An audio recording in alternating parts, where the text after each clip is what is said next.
Good morning, students. Today we are going to start the next topic, that is ECG, regulation of cardiac activity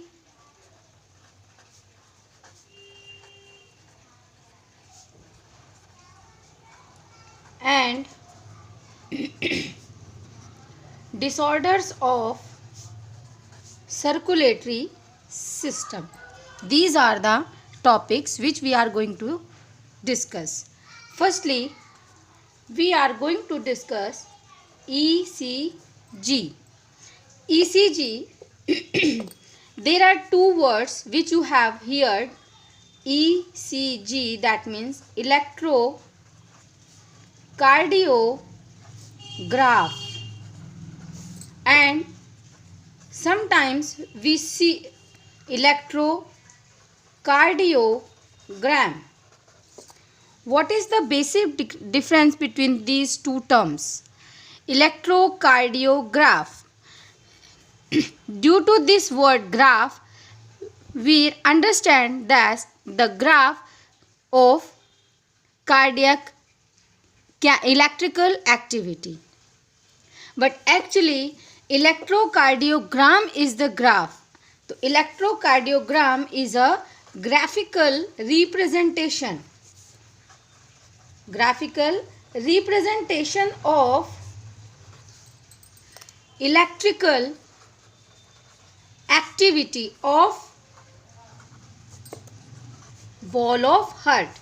जो heart के अंदर जो wall है, उस wall के अंदर जो इलेक्ट्रिकल एक्टिविटी है, electrical activity means the generation of impulse for contraction and relaxation and the transfer of this impulse from AV node to SA node to AV node via जो पुरकिंजे fibre है वहाँ तक पूरी wall के अंदर impulse का transfer होना और फिर उसके अकॉर्डिंग जो ऑरिकल्स हैं और वेंट्रिकल्स हैं उनका कॉन्ट्रैक्ट होना. तो ये है electrical activity of the wall of heart. तो इस पूरी एक्टिविटी का graphical representation is called electrocardiogram. Because a graph word is use in electrocardiograph, तो समटाइम पीपल जो है कंफ्यूज हो जाते हैं. तो what is the meaning of electrocardiograph? Electrocardiograph is a machine which is used to get electrocardiogram. And electrocardiogram, that means we see a strip of paper and this type of structure we will see on that paper. Then this strip of paper, this strip of graph is called electrocardiogram. तो ये तो दो word हैं जिनमें ज़्यादातर confusion रहता है. तो आज हम पढ़ने वाले हैं ECG. तो ये जो हम समझ रहे हैं, ये जो ग्राफ आप देख रहे हो, इसका क्या मीनिंग है. तो पहले हम एक स्टैंडर्ड ग्राफ को समझ लेंगे. स्टैंडर्ड जो ECG होता है उसका क्या मतलब है.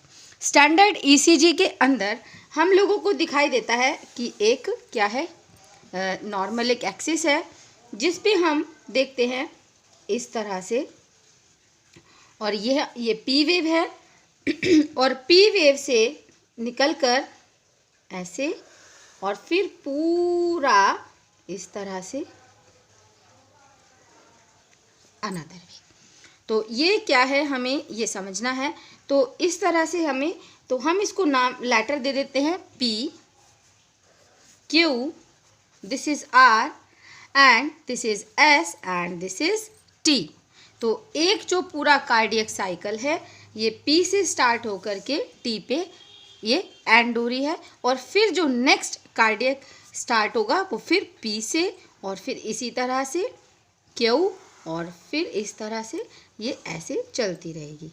तो ये ऐसे, तो ये नेक्स्ट कार्डियक एक्टिविटी होगी. तो एक कार्डियक जो हमारा सर्कल है, जो एक कार्डियक हमारा आउटपुट है, तो ये हमारा कैसे रहेगा, T तक रहेगा. तो ये जो आप देखते हो ये हमने इसको डिटेल में यहाँ बनाया है.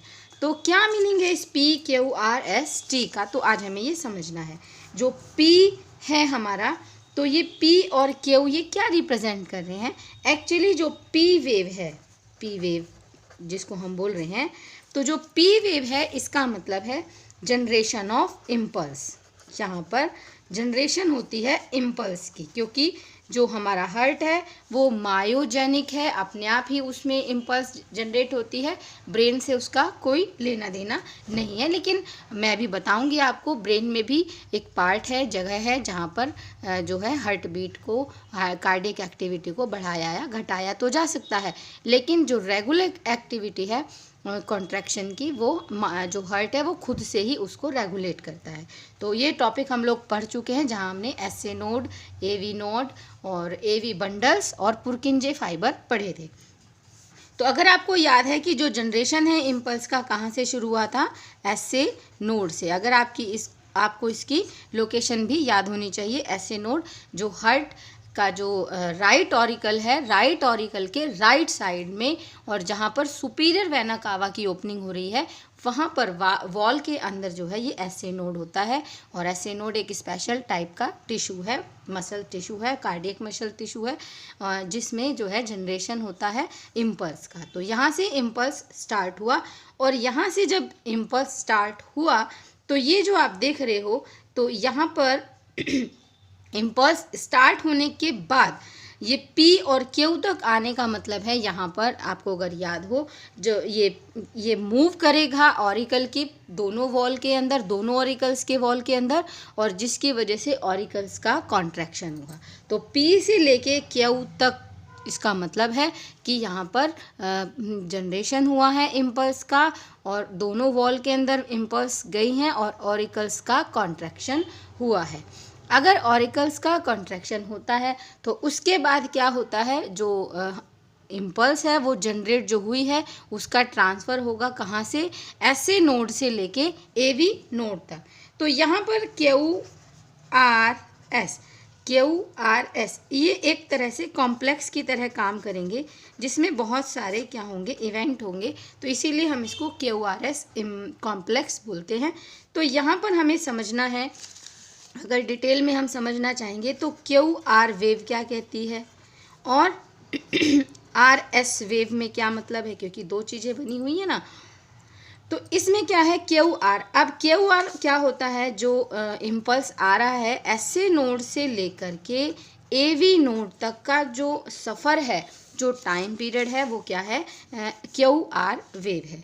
तो यहाँ पर मैं आपको ज़रूर बताना चाहूँगी, जो ऑरिकल का जो कॉन्ट्रैक्शन है, वहाँ पर ऑरिकल जो उसका जो टाइमिंग है वो हमेशा एक फिक्स टाइमिंग होता है, और वो 0.1 उसका सेकेंड उसका टाइमिंग होता है, ये स्टैंडर्ड टाइम है।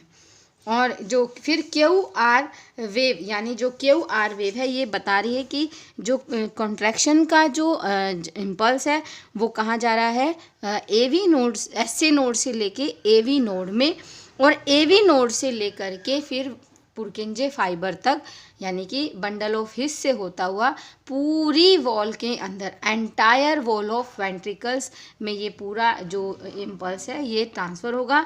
और अगर आपको याद होगा तो अगर इम्पल्स पूरी वॉल में होगा वेंट्रिकल के, तो क्या होगा, कॉन्ट्रैक्शन होगा, किसका, वेंट्रिकल्स का। तो वेंट्रिकल का जो कॉन्ट्रैक्शन है वो ये है आर एस वेव, जो है ये इसको शो कर रही है। इसमें क्या होगा, कॉन्ट्रैक्शन ऑफ बोथ वेंट्रिकल्स।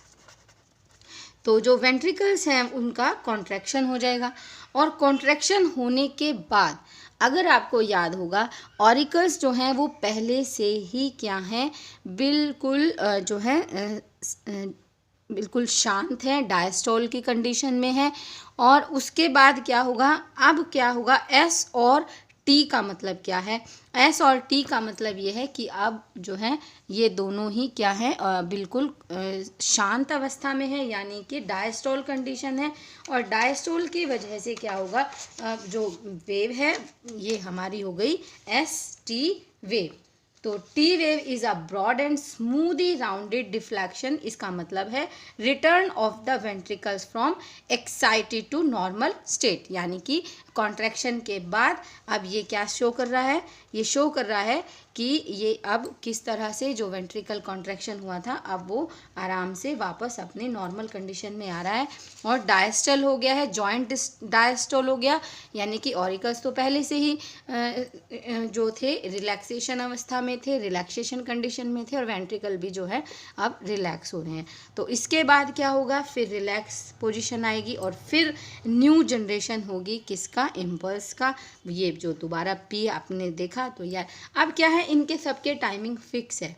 तो स्टैंडर्ड का मतलब हुआ अगर टाइम फिक्स है और टाइम, अब कहोगे कि ये कैसे डिटेक्ट होता है, अगर कोई इननॉर्मल कंडीशन आती है तो इननॉर्मल कंडीशन का मतलब होता है कि उनकी टाइमिंग का चेंज होना, या उनकी जो ये ग्राफ जो एक स्टैंडर्ड ग्राफ मिलता है उसकी हाइट, तो ये सब अगर डिफरेंस आता है तो हम ये मान लेते हैं कि जो कार्डियक एक्टिविटी है वो नॉर्मल नहीं है, और इस तरह से हम उसको पेशेंट, हार्ट पेशेंट जो है उसको डिक्लेयर करते हैं। तो ये था ईसीजी। इसके बाद आता है रेगुलेशन ऑफ कार्डियक एक्टिविटी। जो रेगुलेशन ऑफ कार्डियक एक्टिविटी है, अच्छा इससे पहले हम सिग्निफिकेंस ऑफ ईसीजी, तो ईसीजी के फ़ायदे क्या हैं। पहली बात तो ये है कि ये हमें एक्यूरेट इन्फॉर्मेशन दे देता है about the normal functioning of arteria and ventricles. इसके बाद हमें वॉल्व की भी फंक्शनिंग पता लग जाती है, और इसके बाद ये हमें ये भी इंडिकेट करता है कि कोई टिश्यू जो है हार्ट का कहीं उसमें कोई डैमेज तो नहीं हो रहा है, कोई कोई कार्डियक चैम्बर है उसकी ओवर ग्रोथ तो नहीं हो रही है। तो इस तरह से हम लोग ईसीजी के उससे बिल्कुल प्रॉब्लम जो है सारी समझ लेते हैं। इसके बाद और इसके बाद हम पढ़ेंगे डिसऑर्डर्स ऑफ सर्कुलेटरी सिस्टम। जो डिसऑर्डर्स हैं सर्कुलेटरी सिस्टम के, तो सबसे पहला है इसमें high blood pressure which is also called hypertension. तो hypertension term is use for the blood pressure when the blood pressure higher than the normal condition. And what is the normal condition, normal condition is than 120 and 80। 120 और 80 का क्या मतलब है, 120 millimetre पर HG is the systolic pressure. Systolic pressure बोलते हैं contraction pressure. जब शायद अगर आपको याद हो, लब डब मैंने आपको पढ़ाया था, तो जब कॉन्ट्रैक्शन होता है तो फिर प्रेशर आता है, तो वो होता है आपका पहला जब कॉन्ट्रैक्शन होता है, कॉन्ट्रैक्शन के टाइम 120 आएगा तो इसको सिस्टोलिक प्रेशर बोलते हैं, और 80 जो है वो है डायस्टोलिक प्रेशर। और जब हार्ट रेस्ट की पोजीशन में आता है तब भी प्रेशर क्रिएट होगा, और तो उसको बोलते हैं, जब लब और डब की साउंड आएगी तो होगा आपका 80 मिलीमीटर। ये तो नॉर्मल है, अगर इससे अबव जाता है तो उसको बोलते हैं हाइपर। यानी कि अगर नॉर्मली इंडिविजुअल का जब भी चेक कराते हैं रैंडमली, तो 140 पर 90 अगर आता है तो इसको हाइपरटेंशन बोलते हैं। और हाई ब्लड प्रेशर क्यों इफ़ेक्ट है इसका, तो क्योंकि इसकी वजह से हार्ट डिसीज़ेस हो सकती हैं, हार्ट अटैक आ सकता है। कॉरोनरी आर्टरी डिसीज़, इसको CAD बोलते हैं। कॉरोनरी आर्टरी डिसीज़ का मतलब होता है कि जो ब्लड वेसल्स हैं, ब्लड वेसल्स में भी ब्लड की सप्लाई होती है। जब मैंने आपको ब्लड वेसल्स पढ़ाई थी तब मैंने आपको बताया था कि हार्ट के अंदर, हार्ट की जो वॉल है वहाँ पर भी ब्लड की सप्लाई है, क्योंकि जो वो भी सेल हैं, कार्डियक मसल्स हैं, तो उनको भी लगातार ब्लड की जो है नीड रहती है, ऑक्सीजन, फूड सब। तो उसमें अगर कहीं प्रॉब्लम आती है, ब्लड मसल्स को, हार्ट मसल्स को ब्लड वस्कुलर सप्लाई प्रॉपर नहीं मिलती, तो उसको बोलते हैं जो है CAD में होती क्यों है ये CAD, बाय द वे ये होती है कई बार डिपॉजिट हो जाता है कैल्शियम, फैट, कोलेस्ट्रॉल और फाइब्रस टिश्यू, तो जिसकी वजह से जो आर्टरीज़ हैं उनका जो ल्यूमन है वो नैरोअर हो जाता है, तो जिसकी वजह से पूरी तरह से सप्लाई नहीं होती और जो है मसल्स फेल हो जाती हैं, हार्ट फेलियर हो जाता है। एंजिना जो क्या है, एंजिना पेक्टोरिस भी इसको बोलते हैं, और ये थोड़ा क्या है, इसमें बिल्कुल चेस्ट पेन होता है, और ये ऐसा इसलिए होता है जब हार्ट मसल को प्रॉपर ऑक्सीजन की सप्लाई नहीं होती, और ये किसी भी एज में, मैन हो या वुमन हो, दोनों में ये हो सकता है। और इसका जो रीज़न है वो यही है कि जब प्रॉपरली ब्लड फ्लो नहीं होता तो ये होता है। नेक्स्ट है हार्ट फेलियर। हार्ट फेलियर का मतलब और हार्ट अटैक, ये दोनों बिल्कुल अलग अलग टर्म है और बहुत सारे लोग इसको एक टर्म मानते हैं।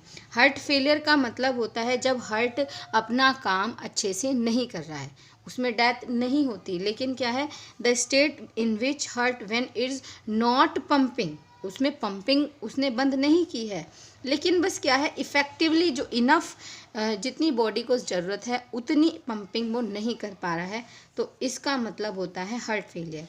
यहाँ पर लिखा भी है heart failure is not the same as cardiac arrest, क्योंकि हार्ट अटैक को कार्डियक अरेस्ट बोलते हैं, उसमें तो फिर डेथ ही हो जाती है, लेकिन हार्ट फेलियर का मतलब है हार्ट डिसीज़। यहाँ पर इसका मतलब जब प्रॉपर वे में हार्ट अपना जितना पंपिंग करना चाहिए वो नहीं कर पाता। और जो लास्ट है, जो कार्डियक अरेस्ट है यानी कि हार्ट अटैक है, उसका तो ये मतलब होता है कि हार्ट बीटिंग करना स्टॉप कर देता है। और जब हार्ट अटैक का मतलब होता है कि जो हार्ट मसल्स हैं वो प्रॉपर डैमेज हो जाती हैं, क्योंकि उनको ब्लड की सप्लाई नहीं मिलती। सीएडी का ही जो कारण बनता है वो आगे चल के हार्ट अटैक बनता है। तो जब उनका ल्यूमन ब्लॉक हो जाता है और प्रॉपर मसल्स को जो प्रॉपर वस्कुलर सप्लाई नहीं मिलती तो वो डैमेज हो जाती है, ख़त्म हो जाती हैं, और इसी की वजह से तो हार्ट वर्क करता है। तो जब मसल्स ही डैमेज हो जाती हैं तो हार्ट यानी कार्डियक अरेस्ट हो जाता है। इसके बाद हम पढ़ते हैं रेगुलेशन ऑफ कार्डियक एक्टिविटी। जब हम ये जानते हैं कि जो हमारा हार्ट है वो ऑटो रेगुलेटेड है, और जैसे अभी हमने पढ़ा नोडल टिश्यू यानी कि SA node, AV node, bundle of His और पुरकिंजे फाइबर ये पूरा सिस्टम जो है हार्ट को मायोजेनिक बनाता है। वैसे तो हार्ट जो है नॉर्मल कंडीशन में अपने आप से ही रेगुलेट होता है, लेकिन जब स्पेशल न्यूरल सेंटर भी है हमारी ब्रेन के अंदर, जो मेडुला ऑब्लोंगेटा उसको बोलते हैं, तो मेडुला ऑब्लोंगेटा के अंदर एक है वहाँ पर एक सेंटर, तो उसका काम है जो कार्डियक फंक्शन है वो उसको जैसे नॉर्मल वे में चलता रहे वो उसके लिए वो रेस्पॉन्सिबल है। और जो मेडुला ऑब्लोंगेटा यानी कि जो ब्रेन है वो तो ऑब्वियस सी बात है ऑटोनोमिक नर्वस सिस्टम का पार्ट है। जो ये हमारा neural signals through the sympathetic nerves, जो हमारा एएनएस यानी ऑटो नर्वस सिस्टम का जो पार्ट है, क्योंकि उसके दो पार्ट होते हैं, सिंपैथेटिक एंड पैरासिम्पैथेटिक। तो जो सिंपैथेटिक पार्ट है वो हार्ट बीट को इंक्रीज़ करता है, और कैसे इंक्रीज़ करेगा, वो वेंट्रिकुलर कंट्रैक्शन की स्ट्रेंथ को बढ़ा देता है, तो जिसकी वजह से कार्डियक आउटपुट बढ़ जाती है और हार्ट की जो पंपिंग पावर है वो बढ़ जाएगी और हार्ट बीट जो है वो बढ़ जाती है। तो ये किससे होगा, सिंपैथेटिक नर्व से। और अगर हार्ट बीट रेट को कम करना हो तो पैरासिम्पैथेटिक न्यूरल सिग्नल डिक्रीज़ कर देता है हार्ट रेट को। तो इसमें क्या होता है, speed of conduction of action potential thereby the cardiac जो है आउटपुट, तो उसमें जो स्पीड है कंडक्शन की इम्पल्स की उसको वो कम कर देता है, और जिसकी वजह से कार्डियक आउटपुट कम हो जाती है। तो ये था हम लोगों का टॉपिक। इसके बाद एक टॉपिक और है, इसी मतलब जो हमारी जो कार्डियक एक्टिविटी है वो एक चीज़ से और इन्फ्लुएंस होता है, उसका नाम है एड्रिनल हार्मोन। तो जो एड्रिनल हार्मोन है वो जो एड्रिनल ग्लैंड है उसके मेडुला से सिक्रीट होता है, एड्रिनेलिन जिसका नाम है, और ये भी हार्मोन जो है उसको हम लोग इमरजेंसी हार्मोन बोलते हैं। और ये हार्मोन जब सिक्रीट होता है तो हमारी कार्डियक आउटपुट है वो बढ़ जाती है, क्योंकि उस वक्त बॉडी को डिफेंड करना होता है। डिफेंस के वजह से क्या होता है, बॉडी अपने आप को प्रिपेयर करती है ऑक्सीजन की, और उसको एनर्जी की बहुत ज़्यादा ज़रूरत होती है। तो ये एड्रिनल हार्मोन उस वक्त सिक्रीट होता है, और जो हार्ट है हार्ट को क्या करता है, बहुत तेज़ पंप करता है हार्ट हमारा, और जिसकी वजह से क्या होता है, ब्लड की सप्लाई, ऑक्सीजन की सप्लाई, तो ये सब बढ़ जाती है, जिससे जो है बॉडी बिल्कुल उस इमरजेंसी के लिए रेडी हो जाती है। तो आज ही हमारा चैप्टर ख़त्म हो गया है। नेक्स्ट मैंने उसके चैप्टर के नोट्स आपको भेज दिए हैं, तो वो आप लोग अपनी नोटबुक में फेयर करेंगे, अच्छे से काम करेंगे, और उसके बाद मैं कल से उसी चैप्टर की वीडियो भेजना शुरू करूँगी। Thank you and have a nice day.